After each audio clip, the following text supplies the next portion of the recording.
Hello, friends. Welcome to my program, Carol's Punch.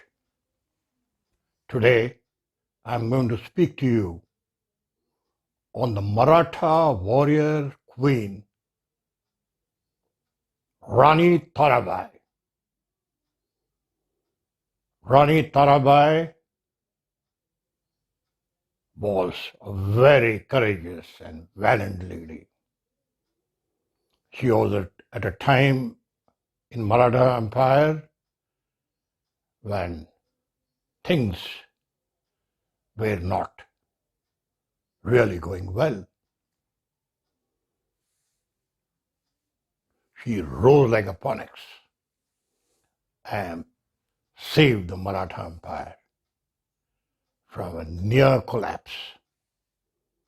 Born in 1675, that is 1 year later than Chhatrapati Shivaji Maharaj was coronated, that was in 1674. So, she grew up, but she was very lucky. Her father was a great Maratha chief, Hambir Rao Mohite. Now, she learned sword fencing, riding, a bit of tactics of war. And when she was just about 8 years old, she was married to the second son of Chhatrapati Shivaji Maharaj, Chhatrapati Rajaram. You see, I'd like you to see the history of the Maratha Empire from the prism of time, valor, and sacrifice. Chhatrapati Shivaji Maharaj was a legend. His zeal to create a Hind Swaraj set the Marathi-speaking people on fire, actually the whole nation on fire, because they were reeling under the tyranny of Aurangzeb and the Deccan Sultanates. Chhatrapati Shivaji was just 15 years old when he captured Fort Torna. Now, mind you, they were just a handful of boys. They were Malwas who live on the Sahyadri, or the Malwa Plateau as we call it. And with them, he captured Torna. Thereafter, he had string of victories, whether it was Pratapgarh, where you know about Afzal Khan and the way he tore him apart with his Wagnak, or the raid in Pune, where Shaista Khan was literally burning people's home, destroying temples. He went with a band of just 200 Marathas, entered his very own Lal Mahal captured by Shaista Khan.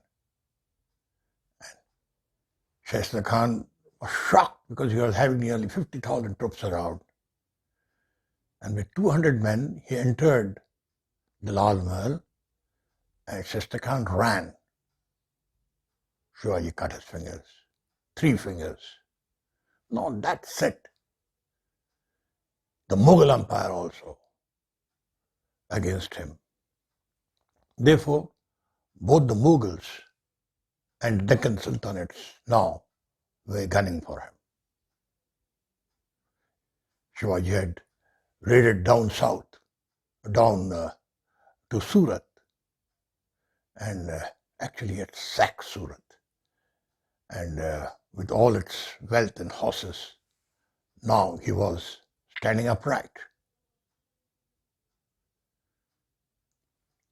He built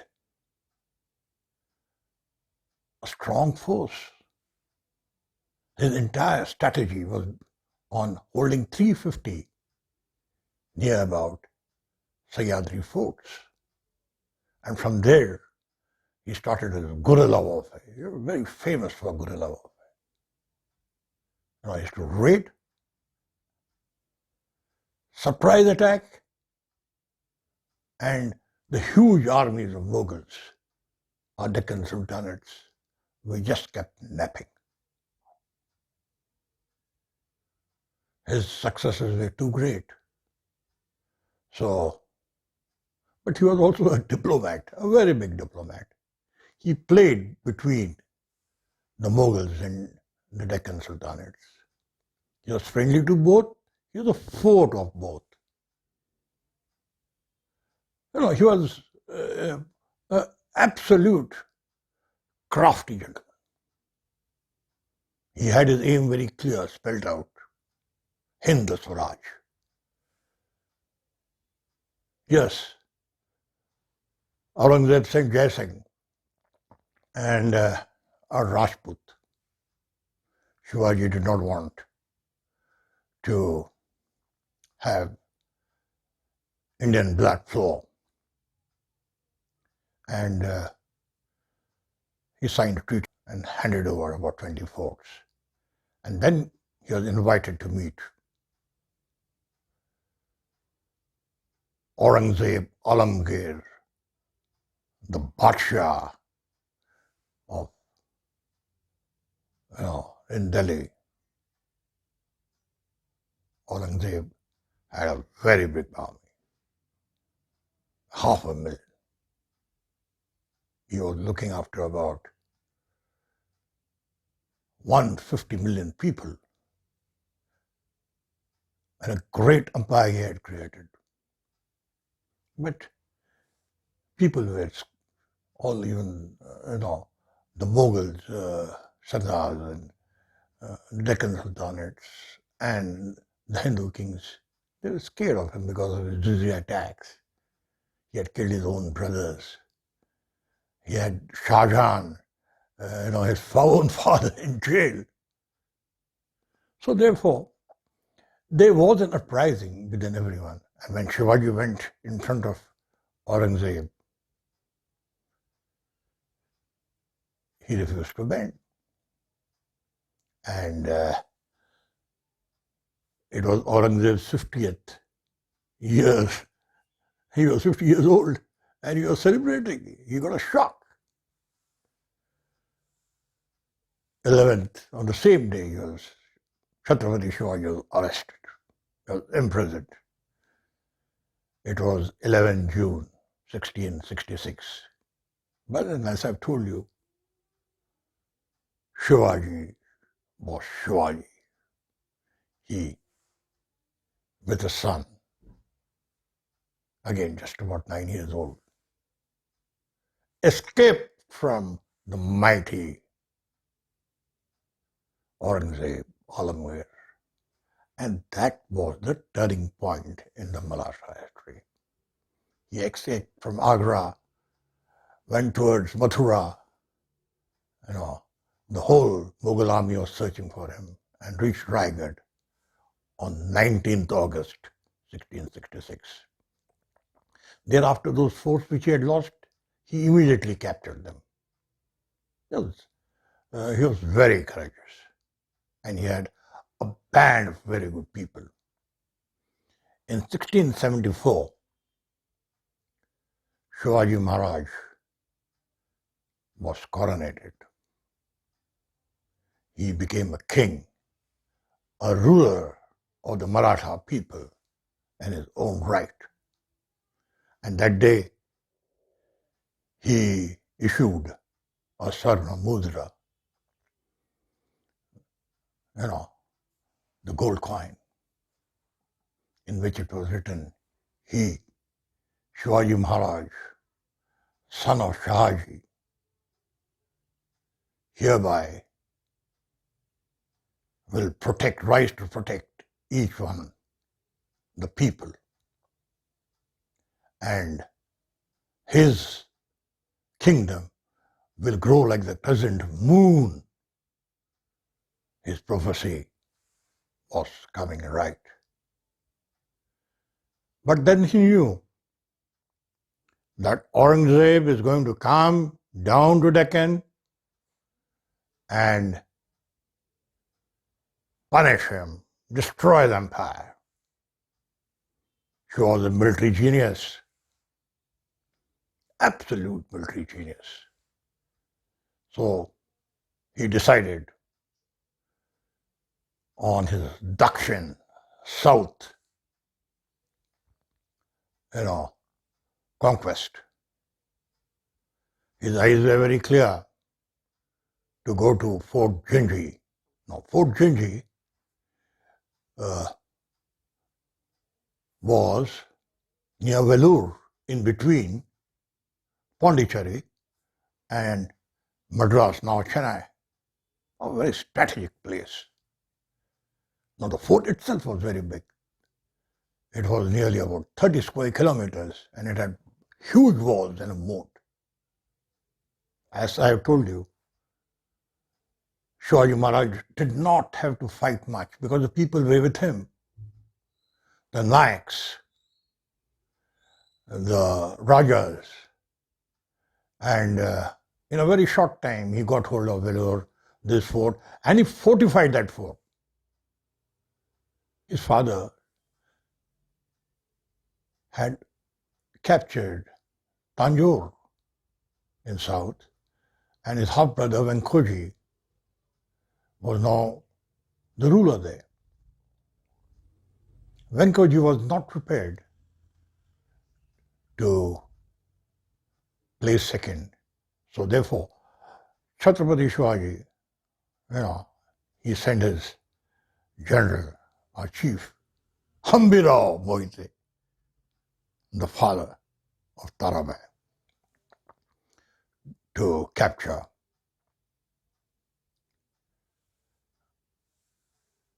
Tanjore. And therefore the whole area, from Tanjore to Sinji, was now reigned by the Marathas. And all the Rajas and Nayaks, and even the Muslim Sardars in and around, were happy in that they will support Shivaji at all times because Mughal tyranny was rising. Now, Shivaji, after making a strategic move, he knew that he will have to fight, or the Marathas will have to fight. He had depth. He had a great depth now. He will fight, punish the Mughals, and then push them back. And that was all his plan. So therefore, a great Maratha planners, tacticians, strategians had all got together to decide on this great plan to keep the Maratha dynasty alive and going. Shivaji returned to his capital, and in 1680 he died. Now, 1680, Tarabai was just 5 years old. And from 5 to the age of 8, 9, and thereafter, she heard all the stories when she grew up from her own father, Hambir Rao, who was in battle with Chhatrapati Shivaji Maharaj.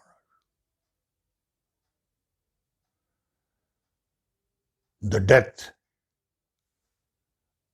of Chhatrapati Shivaji sounded at the gates of Agra and Delhi.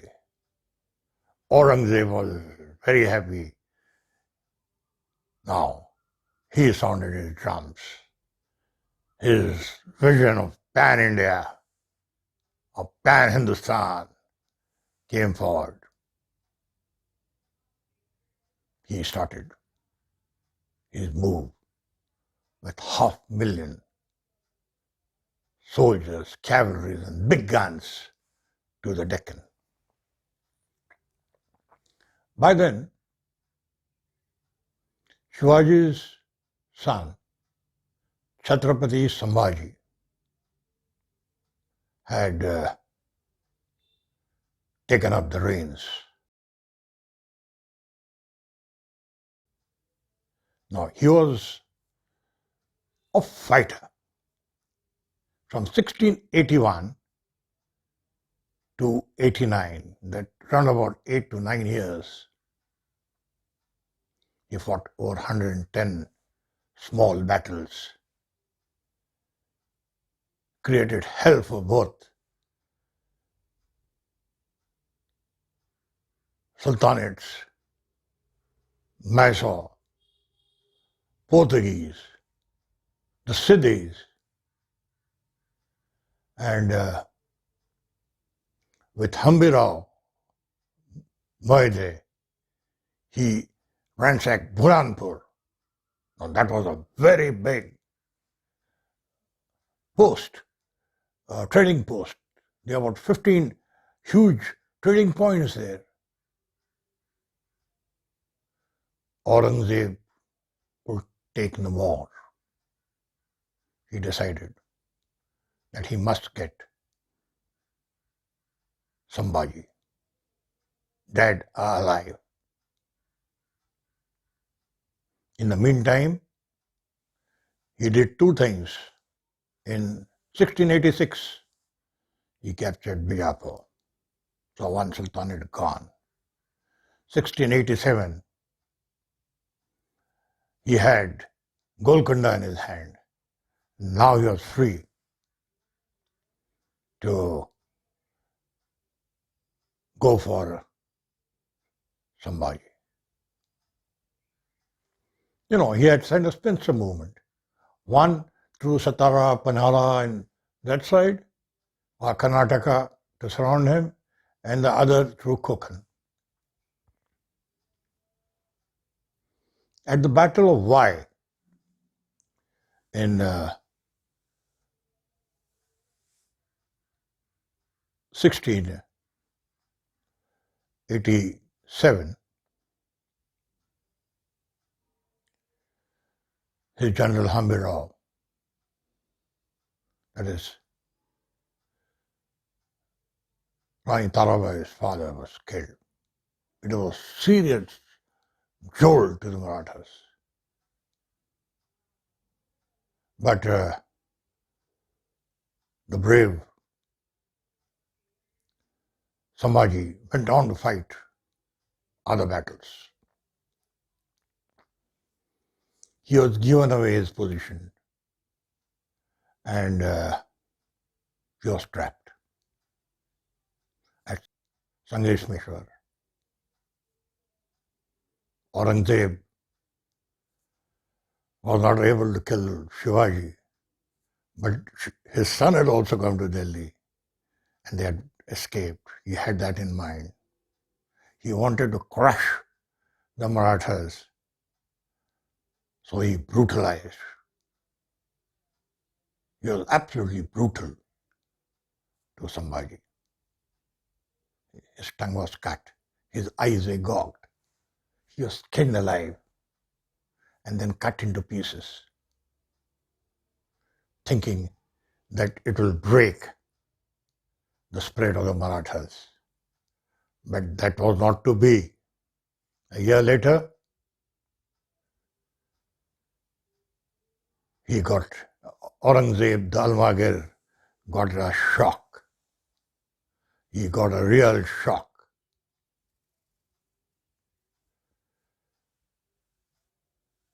Santaji Ghorpade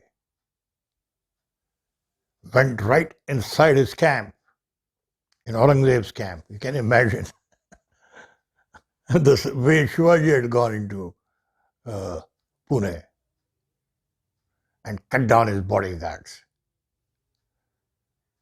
Aurangzeb ran, or he was lucky to escape, and the golden spire and all his honors and flags and silverware from his tent were uprooted and taken by Santaji, and the Marathas were on the way to fight back. Let us see what happens now. Well, with the death of Sambhaji, which was a big jolt to the Marathas,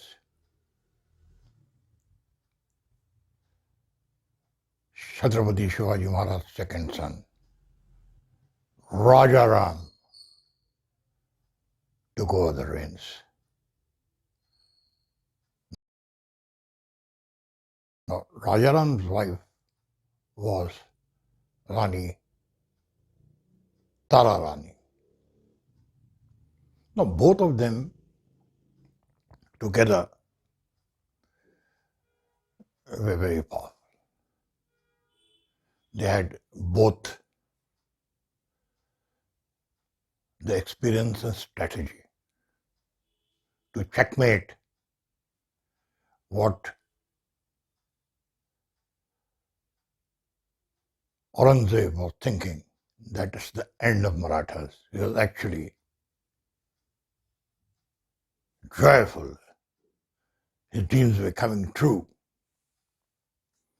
He smelled blood. He wanted to go after Rajaram. But then the Marathas had already laid down their plans. Aurangzeb was taken by surprise when he heard that Chhatrapati Rajaram, under the disguise of Lingayat with a band of his soldiers to Karnataka into deep south and entered Sinji. Now this was a big surprise and shock to Aurangzeb, the Alamgir. Now just imagine, the Marathas had planned it all. There were Santaji Ghorpade and Dhanaji Jadhav waiting, knowing that Aurangzeb will send his finest generals to capture Rajaram. There were big battles fought, and Dhanaji and Santaji Ghorpade, the great guerrilla leaders from flanks, kept attacking. Zulfikar, very close relative of Aurangzeb, armies. Great loss was done to them. In the meantime, Rani Chennamma of Khaladi gave protection to Rajaram and helped Rajaram to reach Tanjore. You know, all the Nayaks, all the Sardars of South rose together. They knew this was going to happen, and they gave a ring of protection to this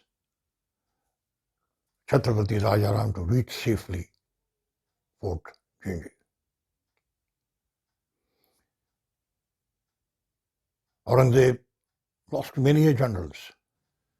So the Maratha Empire actually ran from Sinji for the next 8 years. You'll be surprised. Tara Rani and his other Rajaram's two wives They all sailed from boat to Pondicherry, and from Pondicherry they made their way into the Sinji fort. Now, I haven't spoken about that. Shivaji had created a great navy. He had seen that the Arabian western coast was well protected. He fought the Portuguese, he fought the Sinjis. Even on the attack of Surat and Khandesh, the Maratha Navy played a big part. Even Sambhaji was very fond of Navy. He nearly got the Janjira fort for some time.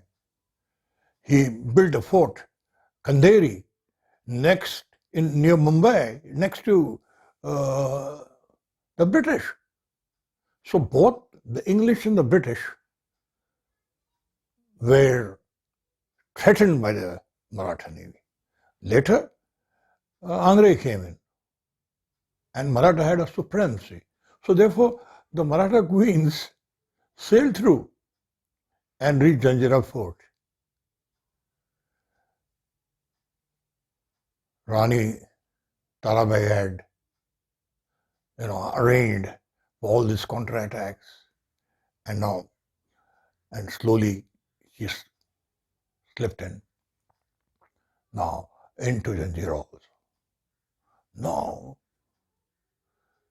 Aurangzeb was getting wild. He wanted to sack his general, but he was a close relation. He was nephew of Shaista Khan, the same chap, the maternal uncle of Aurangzeb. Now, Aurangzeb asked Zulfikar now to attack from all sides.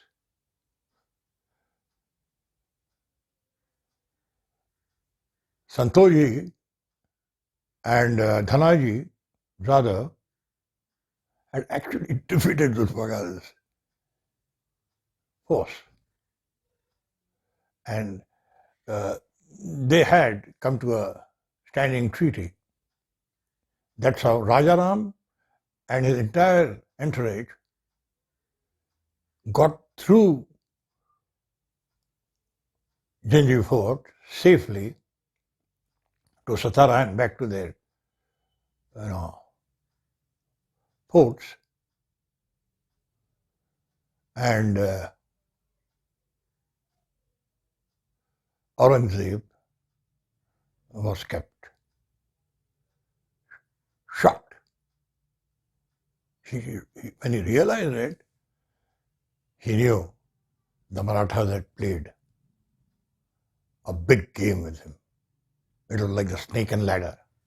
And more than 2 to 3 lakh of his forces were tied down and butchered. Bad days were coming for Aurangzeb. In the meantime, Rajaram, who was weak and sick from before, he died of lung infection in 1700.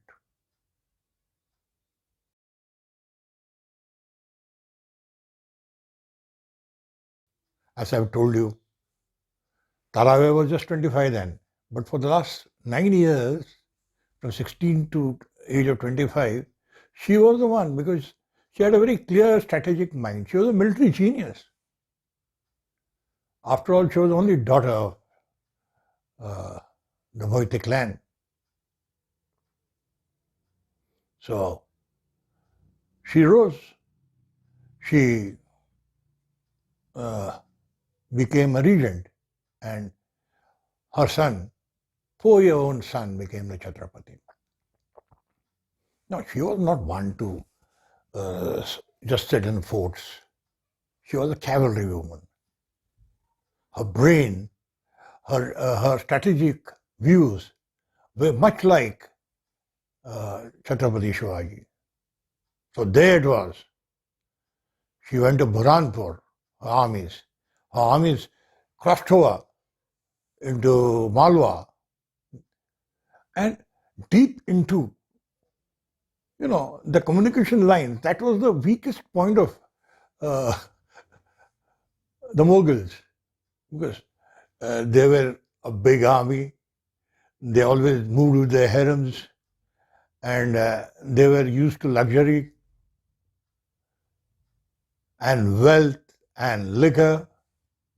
So therefore, Marathas started sapping their energy, and the lines of communication were totally broken. Tarabai rose to the occasion. She saw that she put permanent posts in Malwa and Burhanpur and all these areas. And she started what you call suffocating Aurangzeb. Aurangzeb was already old. He had crossed 88 and he had lost the grip on the war. After fighting 21 years, staying away from his great capital, he passed away on 3rd March 1707. Aurangzeb's own prophecy had come true. He said that he has let off Shivaji and Sambhaji, but the Marathas will dig into him. And they did. They throttled his army. Shivaji's philosophy or prophecy also came through. He said his crescent will rise like a full moon. And the Maratha Empire started spreading under Peshwa, under the Maratha Confederation of the Scindias, the Holkars, the Pawars of her, then the Baroda Gaikwads, the Devas, the Nagpur, and the very dream of Hind Swaraj was literally alive. The Marathas were right up to attack across Indus and this side in south to Sinji. It was the Maratha queen who felt the great Mughal Emperor Aurangzeb. Alamgir never bowed to anyone, but his time had come and he became a part of history. Rest of the Maratha history, Tararani had a son as a Chhatrapati before Shahu and after Shahu. Therefore, she also became a legend and history. The great historian Sarkar says that Tararani really became the savior of not only the Marathas, but of the entire country.